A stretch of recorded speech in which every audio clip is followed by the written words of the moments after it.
Oh my gosh. What inspired you to tell this story? Well, Ruth and Megan are actually Chris's real life best friends, so I think we should start with that. Yeah, well, we'll start off. That shop is real. Those women are real. You can go there, you can visit it, and they'll sell you something. So, as a basis, like 90% of the film is real, and then we put on some bonkers stuff. So we met them, and I just found them really funny people, and the chemistry between them is real, and the community of Muswell Hill is really cool. If you ever go to London, go to North London. So that's where it came from. Okay. No, I mean, I guess, what's that to add? I mean, yeah, we kind of, me and Hilary, my sister who was here earlier, came on like after they'd already made the short, which was a few years before.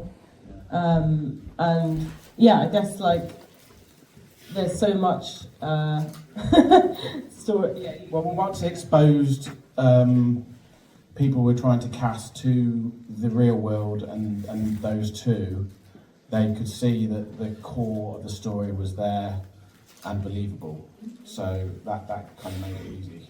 So when we were starting to write more bonkers elements, having that real friendship was really key. Great. Thank you. Why did you decide to do it as a mockumentary? Well, it's easier really because you can kind of just throw up the camera and tell them to just chat. And you get away with lots because of that, because it's supposed to be real. So it sets you off at a really good setting to then do sci-fi. And it makes the sci-fi part all the more believable. Yeah, I think we kind of wanted to start in a very like grounded thing and have people kind of try and like make it as believable as possible that it is almost like a documentary, because as we say, like Ruth and Megan are real, their shop's real, so that kind of side of it feels very grounded, and then we wanted to take it somewhere completely wild, and obviously, you know, where it ends up is so far away from where it starts off, and we're kind of trying to sell that, but you know, we kind of wanted to start it in that zone and then go somewhere else, and that to be sort of surprising but hopefully believable. So. Absolutely. So you mentioned a little bit already about introducing the cast to what you were trying to do, and obviously this has a very interesting cast that includes some very famous names, but also some very recognizable faces. And was wondering if you could just talk about that process of bringing this really unique and wonderful cast together. Yeah, so I think we started with Ruth and Megan, and then I think the first to come on from the kind of more like recognisable cast and was Sophie Thompson, and then Johnny Vegas is I wonder kind of watching with an American audience is interesting to know how many of you guys know Johnny Vegas or recognise him. But he's one of our kind of bigger comedians in the UK, so that was a real win for us. We were really excited when he came on board, and he does a lot of improv as well. So he's kind of, because he's mainly a comedian and then also acts. So that was quite interesting because we had a lot of time to improv with him, and yeah. Sophie Thompson and Johnny Vegas commonly play married couples in shows, so they were a classic pairing, and everyone wants to work with Johnny Vegas for some reason. So everyone, because they think it'll be amazing fun, and it is amazing fun. But yeah, so that actually helped when we were pitching for the other cast, and it kind of did snowball. So we added people as we were going. Yeah, and I remember like guy who played Martin was like, "When's Johnny going to get here? When's Johnny going to get here?" Oh, you've got one day with him, don't you? Yeah, everyone just wants to be around him because he's so funny. Well, I have more questions, but I want to actually open it up to the audience. Does anyone have any questions for the filmmaker? I see a hand right there. The little puppets in the Unreason, what were they like supposed to be Dustin the Turkey or something like that? Well, I thought, well, we need to do, like, if you're going to have a chance to do puppets, like, let's just do it here. And also, I kind of did have the idea, which didn't go in, where the puppeteer would also be in the Unreason, and, like, everyone is just carrying on along with it, like it's fun. But anyway, they're kind of a little bit similar to other things, but I kind of thought they'd evolved in their kind of life forms from that place, maybe. I do love that Jane Horrocks' character is simply known as the Aviator. That is one of my favorite things. Anyone else? Yes. You had a couple of throwaway comments around the time jail. Was that intended to be a throwaway, or was that an idea that you didn't fully realize? Well, we thought if you're a stupid person, you don't understand that you might be breaking the universe, there would be some system in place where you think, oh, I'll just end up in jail, like, and there'd be a time jail. Like, I just thought there'd be some contrivance in that way. So that I just thought, oh, she's just scared of going to time jail. Yeah. Anyone else? Oh, yes. Were they always going to be traveling in a bumper car, or were there other ideas that didn't make it to that? The bumper car I found it was like an amusement park which was selling them on eBay, so we found the bumper car and I thought, oh, that's kind of cool. And and it took a lot of work to get it to go, but I thought, oh, that would work, and I do like the design of it because it is 1984 designing and styling. They're all built by a French company. Wicked. Also incredibly heavy to move, and a lot of backs are broken on that shoot. It was like the worst job trying to move that thing because it's so heavy. Like, you tried to put on some, like, it just broke through the wood you put it on all the way. It was like, insane. But, insane thing to do. Yes. You went to so many great time periods when they were jumping around. You went to the prehistoric era, you went to Napoleonic Wars, you went to the 80s.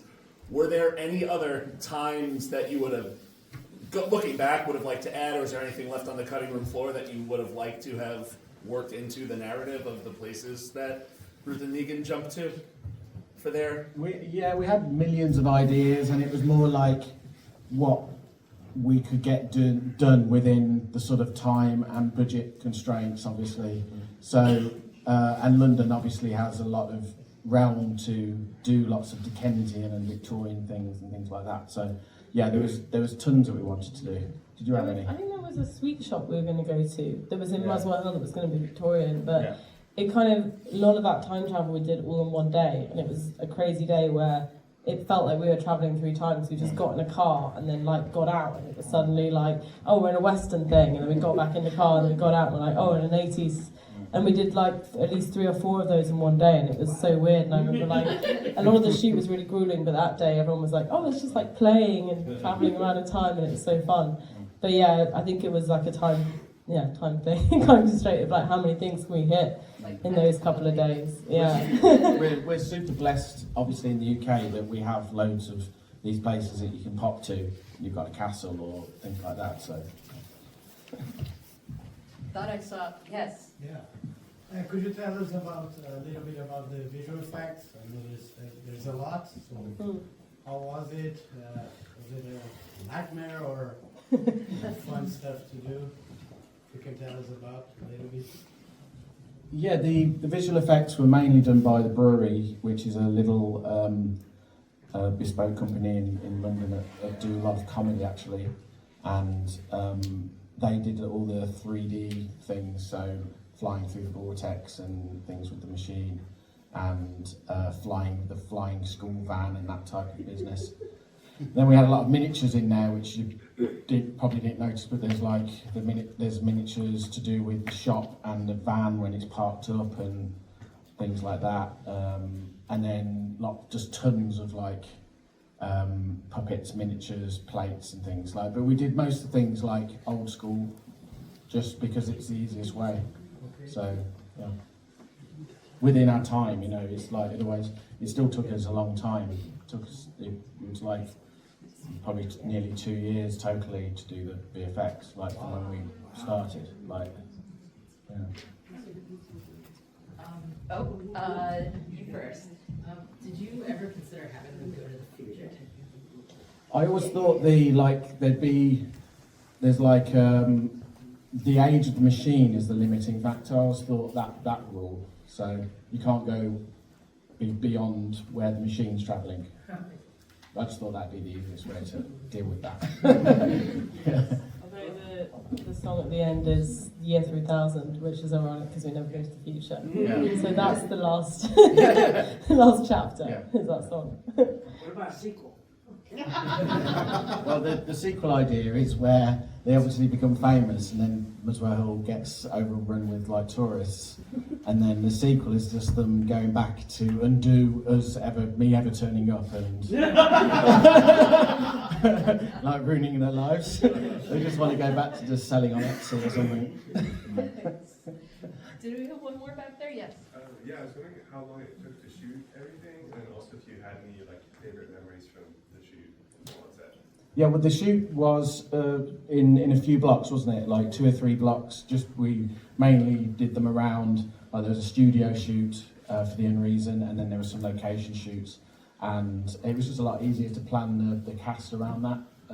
But in total, maybe it was like 18 months across, because we had loads of VFX things to pick up and miniatures and things, so it was a long process. I mean, not 18 months of shooting, but Yeah. it was like we do like, I think the first shoot was like 2 weeks with one block of cast, obviously Ruth and Megan throughout the whole thing, and then studio with those casts that are in the Unreason, and then we had stuff just in the shop, and it was totally different. It almost felt like making 3 different movies, because the first shoot was like with that initial with the testes, with the science nerds, and then they all went, and it's like that was the end of them, and then we had the guys in the Unreason, that felt like a whole different film, and then when we got down to like, you know, the people in the shop, when we were filming the shop stuff, it was really like skeleton crew, because partly we couldn't even get that many people in the shop, and then also we were doing a lot more improv, a lot more like stuff with Ruth and Megan riffing off each other, and we needed to keep it quite minimalist for that. So it did feel like 3 different films, which was funny. In terms of like favourite memories, other than the time travel day, I do remember like crying with happiness when we finished it. Just like felt like we got away with something. And I've got a picture of me and Chris. There was this pub we went to after every day of shooting, and we always used to, sometimes Johnny Vegas would come and some of the cast, and we'd always like have beers and stuff, but I remember like the last day was just like, I've got a picture of me and you crying and drinking beer and being like, it's finished, and that was a great moment. All right, I have one more question, and that is, could you talk about the making of The Unreason? The Unreason, yeah. This film used to be called The Unreason, and then we changed it to Time Travel is Dangerous, which is so much easier for people to remember, so that always confuses me. But yeah, it was weird in there because it was like hazy and everything was purple, and we'd go in and you go in before the sunrise and you come out after the sun had set. So I got like a weird jet lag. Like you come out and you didn't know what was happening. It was a weird shoot. And it was in quite a small studio actually, because we had to reconfigure the set to angles rather than shooting the angles we need.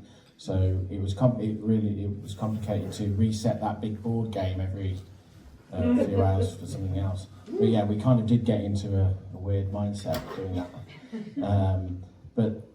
And then there was all sorts of stuff which wasn't there, and we were having to put it in post as well. So it was interesting. Yeah, I think like moving the camera around the set rather than the set around. It was the other way around. So it's set around the camera. Stayed still, and then we moved the set because the camera could only point in one. There was only one bit of the set, like the wall, which worked.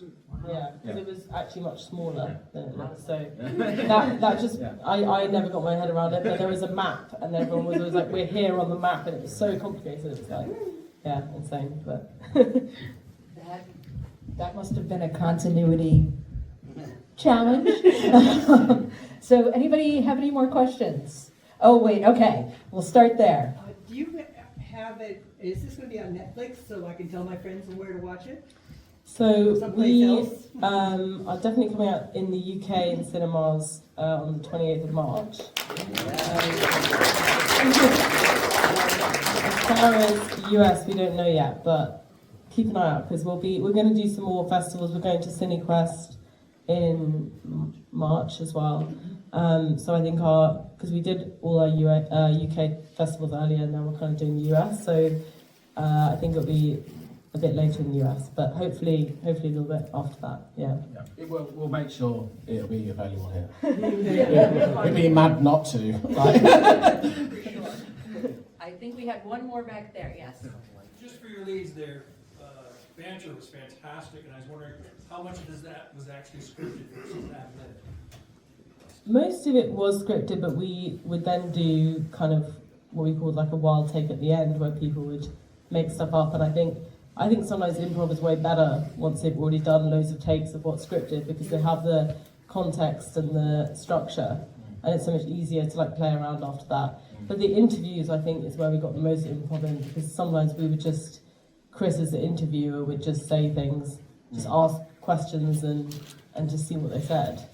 And Johnny Vegas as well did quite a lot of improv. Yeah, they Ruth and Megan are, what comes out of their mouth is probably from their own minds at one point. But then we would come back, we did so much development with them, then we'd come back with it properly scripted, so it was really on the nail, and we obviously had all the art department to worry about as well, so yeah. Well, I'm gonna leave it there. Here, let me steal that so they can hear me. Gonna leave it there. Thank you so much for coming out and joining us, and thank you so much for sharing your film. And please send our thanks and congratulations to your entire team, and especially your art department. And let's give it up one more time. Chris Redding, Shakespeare.